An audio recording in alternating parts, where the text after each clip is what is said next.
So good to be back on the air. It's Asian and we're back for another P2A season for Wild Forest. So this season is going to be the last season to get an airdrop for Wild Forest tokens and possibly your last chance to be early before the main launch of Wild Forest. So with that out of the way, let's dive right in. So Wild Forest launched their Play to Airdrop Season 2 this July and it's pretty much kind of identical to the previous seasons. But let's take a look first at the article and check out the mechanics. So obviously, higher ranking rewards are available for people who put in more time and effort.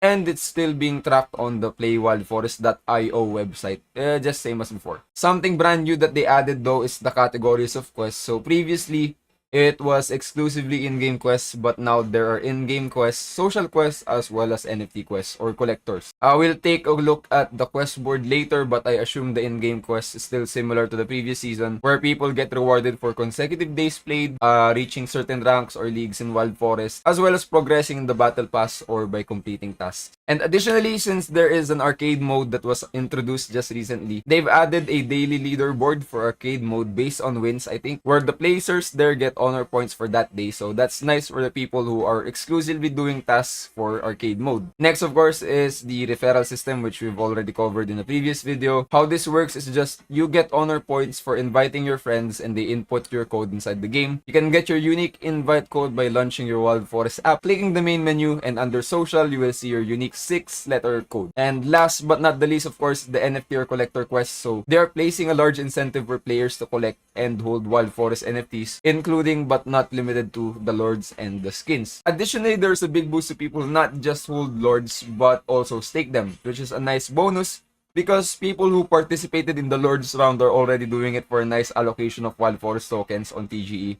So it's just a bonus. It's not really what their main goal is, but still nice, you know.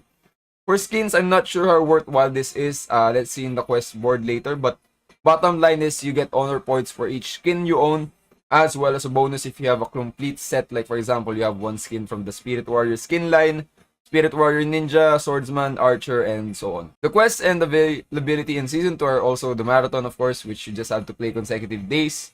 I don't have to explain that. I think unit level up is just, you need to rank up your units inside the game using Wild Forest or Gold, and burn some shards and units, of course.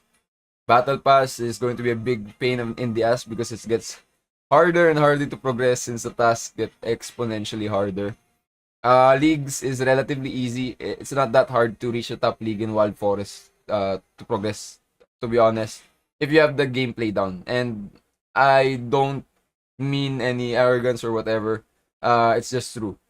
Of course, there's also the two leaderboards, which is the seasonal and daily leaderboard that I mentioned for arcade mode.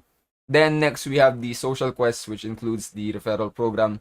And last but not the least is the collector or NFT quest for lords, stake lords, and skins. So yeah, so far so good. And that pretty much sums it up. I'll see you all on the other side.